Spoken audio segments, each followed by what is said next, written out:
आदरणीय प्रधानमंत्री जी और उनके परिजन के खिलाफ जिस ढंग की आपत्तिजनक टिप्पणी की गई, मुकदमा दायर हो गया, गिरफ्तार हो गया।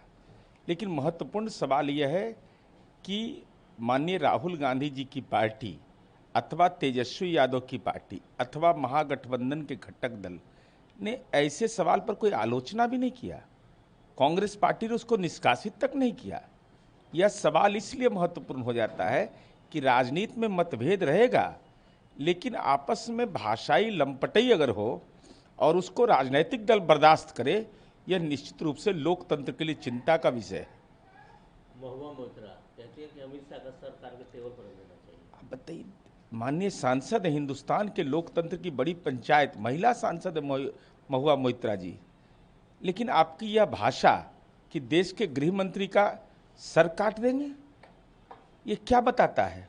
या तो आप भाषाई रूप से समृद्ध नहीं है, एक तरफ प्रधानमंत्री जी और उनकी मां को गाली दी जा रही है, दूसरी तरफ गृह मंत्री के बारे में ऐसी टिप्पणी की जा रही है। राजनीति को किस दौर में ले जाना चाहता है? क्या खौफ का वातावरण देश के अंदर बने? अरे राजनीति विमर्श का विषय है।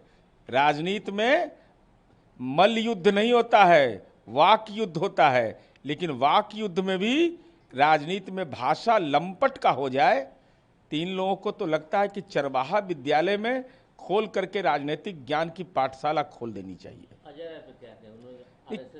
नहीं, कोई किसी भी सांस्कृतिक संगठन हो या राजनीतिक संगठन या किसी व्यक्ति के बारे में कोई भी अपमानजनक टिप्पणी करता है तो लोकतंत्र लोकलाज से चलता है। मीडिया में तो आ जाइएगा, लेकिन जनता आपको समझेगी कि महामूर्ख के कुलाधिपति हैं। अखिलेश यादव भी शामिल हो गया यात्रा में। माननीय अखिलेश यादव जी नेताजी के सुपुत्र हैं। हमारी उम्मीद है कि आप यहाँ आए हैं तो आपको इस पर नजरिया साफ करना होगा कि राहुल गांधी जननायक हैं, तेजस्वी यादव जननायक हैं। जननायक कर्पूरी ठाकुर जो झोपड़ी के लाल थे, उनको भारत रत्न से नवाजा गया और कांग्रेस पार्टी राहुल गांधी को जननायक कह रहा है, तेजस्वी यादव को पप्पू यादव कह रहे हैं।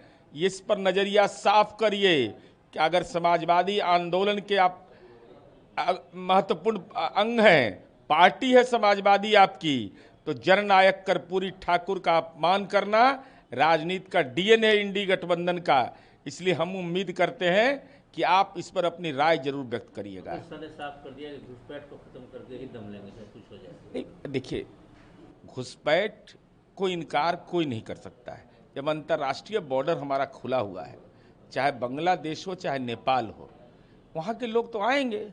तो अंतर्राष्ट्रीय बॉर्डर को सील करने के लिए केंद्र सरकार अगर कार्य योजना पर काम कर रही है तो यह स्वागत योग्य कदम है।